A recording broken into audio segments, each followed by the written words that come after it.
নেক আমলের মাধ্যমে ঈমান মজবুত হয়, সংশয় সন্দেহের মাধ্যমে নিজের ঈমানটা অনেক ধ্বংস হয়ে যায়। তো এজন্য আমাকে চেষ্টা করতে হবে নেক আমলের সাথে থাকার। আর একটা নেক আমল তখনই নেক আমল হয় বা আমলে সালেহ হয়, সৎকর্ম হয়, যখন সেই আমলের সাথে ইখলাস এবং ইত্তেবা মিলিত হয়। আল্লাহ বলেছেন ওয়ামিলুস সালিহাত, ইন্নাল্লাযীনা আমানু ওয়ামিলুস সালিহাত। ওয়ামিলুস সালিহাত তো কোরআনে এক জায়গায় নাই, বহু জায়গায় রয়েছে, যেটা ঈমানের সাথে আমলে সালেহের কথা বলছে। একটা আমল সালেহ হয় কখন? একটা আমল, কারণ আল্লাহ শুধু যদি বলতেন ওয়ামিলু এবং তারা আমল করে, তাহলে সালেহ নিয়ে আমাদের কোনো কথা ছিল না, এটা নিয়ে অত বেশি মাথা ব্যথা ছিল না। কিন্তু আল্লাহ আমলের সাথে যেখানেই আমলের কথা বলেছেন সেখানেই বলেছেন ওয়ামিলুস সালিহাত। শুধু আমল না, আমলটা সালেহ হতে হবে। দুইটা বৈশিষ্ট্য যদি আমলের ভিতর পাওয়া যায়, তাহলে সেই আমলটা ঈমানের পরে সেই আমলটা আমলে সালেহ হয়। এই দুইটা বৈশিষ্ট্য যদি কোনো নেক আমলের ভিতর থাকে, তাহলে আশা করা যায় সেই আমলটা আমলে সালেহ। এক নাম্বার হচ্ছে ইখলাস, ইখলাসুন নিয়া, একনিষ্ঠতা। অর্থাৎ আমি যে ইবাদত করব একনিষ্ঠ হতে হবে, একনিষ্ঠতা থাকতে হবে। একমাত্র আল্লাহর জন্য করতে হবে, অন্য কারোর জন্য নয়। একমাত্র আল্লাহকে খুশি করার জন্য, অন্য কাউকে দেখানোর জন্য না। একমাত্র আল্লাহর থেকে এর পরিধান প্রাপ্তির জন্য, কারোর বাহবা কোরআনোর জন্য না, দুনিয়ায় কাউকে দেখানোর জন্য না, দুনিয়ার কারোর প্রশংসা কোরআনোর জন্য না, দুনিয়ার কোনো স্বার্থ সিদ্ধির জন্য না। তো যখন আমি এজন্য আমল করব, কোনো ভালো কাজ করব, আপনি যখন নিজের অধিকারের পক্ষে লড়াই করবেন, এটাও তো ভালো কাজ, এটাও কি ভালো কাজ। আমরা যদি সেই পাকিস্তান থেকে, অর্থাৎ ওরা যখন আমাদের উপর নির্যাতন করেছে, যে ইতিহাস আমরা শুনেছি, আমাদেরকে শোনানো হয়, এই ইতিহাস যদি সত্য হয়, তাহলে অবশ্যই বাঙালিদের উপর জুলুম হয়েছে। এই জুলুমের পক্ষে যারা অস্ত্র ধারণ করেছে, এদের নিয়াত যদি বিশুদ্ধ থাকে, এরা সওয়াব প্রাপ্ত হবে, কারণ জুলুমের বিপক্ষে দাঁড়িয়েছে। এখন ওইটা যদি কারোর এখন দুনিয়ার স্বার্থ সিদ্ধি এটা উদ্দেশ্য হয়ে থাকে, তাহলে সে সওয়াব থেকে কি হবে? সওয়াব থেকে বঞ্চিত হবে। আর বাবারা যদি ভালো কাজ করে যেয়ে থাকে, তাহলে সন্তানরা কি সেই ভালো কাজ, নিজেরাও সেই ভালো কাজ করতে থাকবে, নাকি সেই ভালো কাজ বেঁচে খাবে? হ্যাঁ, নাকি সেই ভালো কাজ বেঁচে খাবে? আমাদের দেশে তো সেই ভালো কাজ বেঁচে খাই। বাবাকে সামনে রেখে 14 পুরুষ খেয়ে পরে বেঁচে থাকতে হবে। এদিকে মেধার মূল্য নাই, ওদিকে কোঠা নিয়েই হচ্ছে।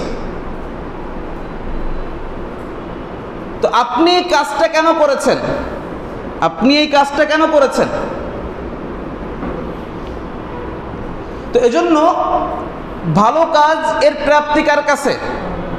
আল্লাহর কাছে। নাকি দুনিয়ার স্বার্থ সিদ্ধি?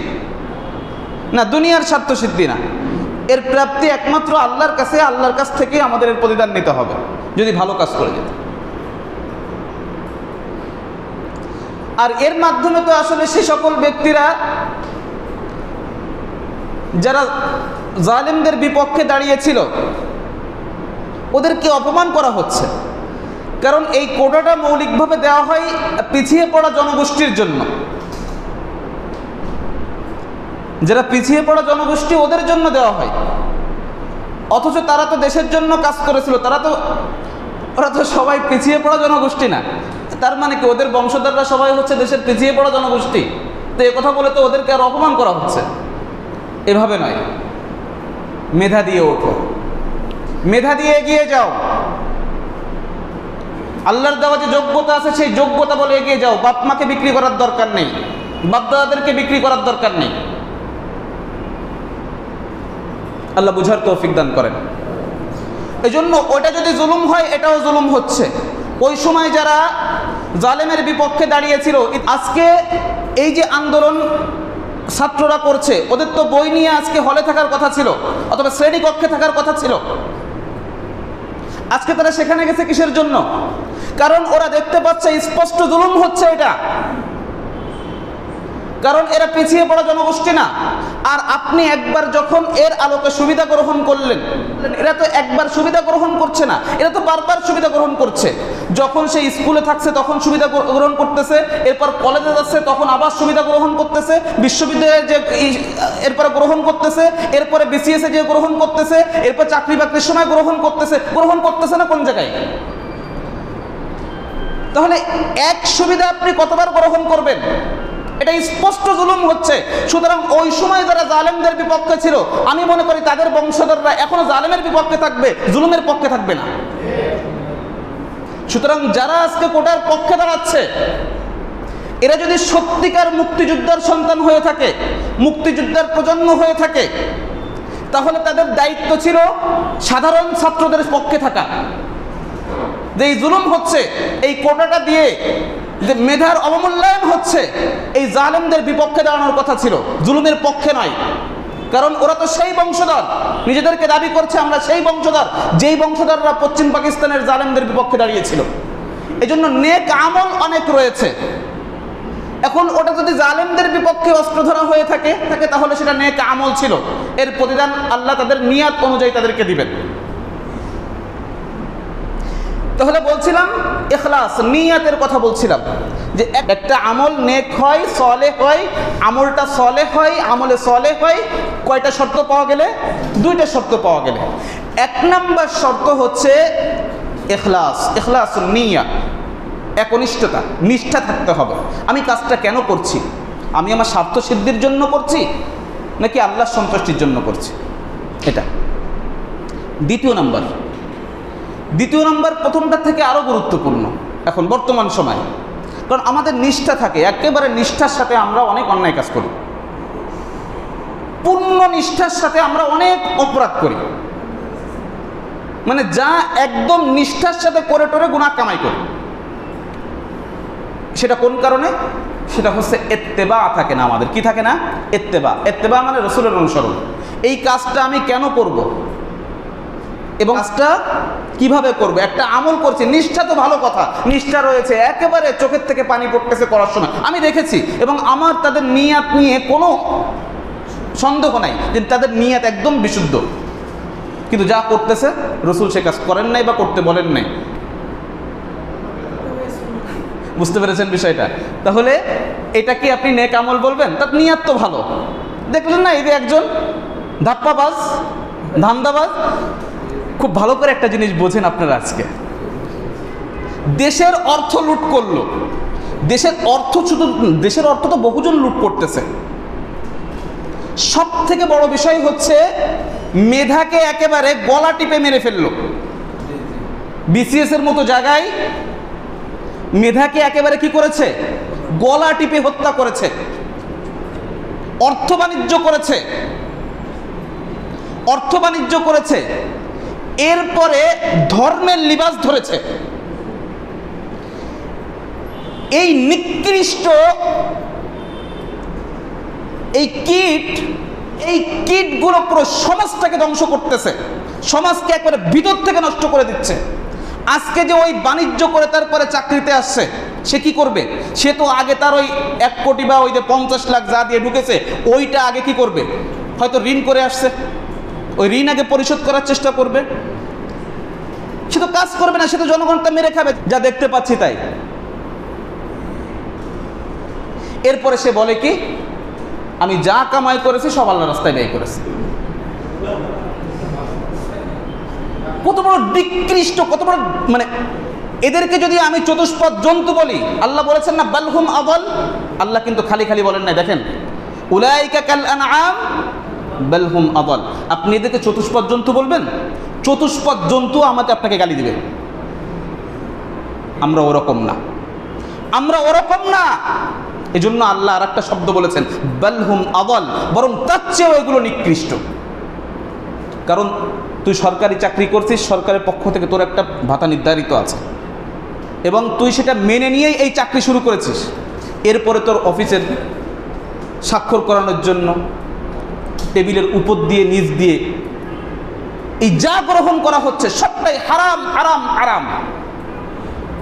আর এর থেকে নির্বোধ আর কে আছে যে তার ভবিষ্যৎ অর্থাৎ তার পরবর্তী জেনারেশনের জন্য নিজের আখিরাতকে নষ্ট করে দিল? তো সে কতটুকু ভোগ করে, সে কতটুকু ভোগ করে? তার অর্থ দিয়ে, তার সম্পদ দিয়ে তার সন্তানরা অপরাধ করে যাচ্ছে, অপরাধের পর অপরাধ করে যাচ্ছে। আর কত বড় ধান্দাবাজ এগুলা, যেভাবে সমানভাবে মসজিদে গেছে সমানভাবে মন্দিরেও গেছে, মন্দিরে যেও দান করেছে।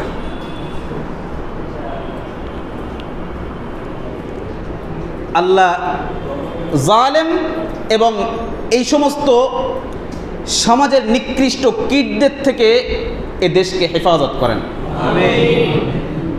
আমরা এই দুটো পয়েন্টে বলতে চাই যে সত্যিকার মেধার যেন মূল্যায়ন হয়, সত্যিকার মেধাবীরা যেন দেশের কাজ করার সুযোগ পায়। কারণ যদি এইটা হয় তাহলে আমি মনে করি অনেক দুর্নীতি বন্ধ হয়ে যাবে, অনেক দুর্নীতি বন্ধ হয়ে যাবে। যদিও সব সমস্যার সমাধান এসব নয়, কারণ একমাত্র সমাধান মুসলিমদের, তা হলো শরিয়াতে। আপনি যখন শরিয়াকে বাদ দিবেন তখন এই জাতীয় সমস্যা আপনার পদে পদে আসতেই থাকবে, আসতেই থাকবে। কিন্তু আমি বলেছি অনেকটা কমে আসবে, কিন্তু বন্ধ হবে না, কারণ সমাধান শরিয়াতে। এর বাহিরে যে আর সমাধান পাওয়া সম্ভব নয়। বুঝতে পেরেছেন? আমরা আলোচনা করতেছিলাম মুনাফিকদের ব্যাপারে। তো মুনাফিকদের প্রথম ছিল দ্বীনের ব্যাপারে সংশয় তৈরি হওয়া ওদের ভিতরে, আর এই সংশয় মানুষকে কোন দিকে নিয়ে যায়? গুনাহের দিকে নিয়ে যায়। আর এর বিপরীতে যখন আমরা নেক আমল করি তখন আমাদের ঈমানটা কি হয়? দৃঢ় হয়। আমি বলছি না, আল্লাহ বলছেন, আল্লাহ বলছেন ওয়ামাসালুল লাযীনা ইউনফিকুনা আমওয়ালাহুম ইবতিগাআ মারদাতিল্লাহ ওয়ামাসালুল লাযীনা ইউনফিকুনা আমওয়ালাহুম, সেই সকল ব্যক্তিদের দৃষ্টান্ত যারা তাদের সম্পদকে ব্যয় করে, সম্পদকে খরচ করে ইবতিগাআ মারদাতিল্লাহ, আল্লাহর সন্তুষ্টির জন্য। ইবতিগাআ মারদাতিল্লাহ, আল্লাহর সন্তুষ্টি কামনায় যারা নিজের সম্পদকে ব্যয় করছে। ওয়া তাসবীতাম মিন আনফুসিহিম, এটা গুরুত্বপূর্ণ পয়েন্ট।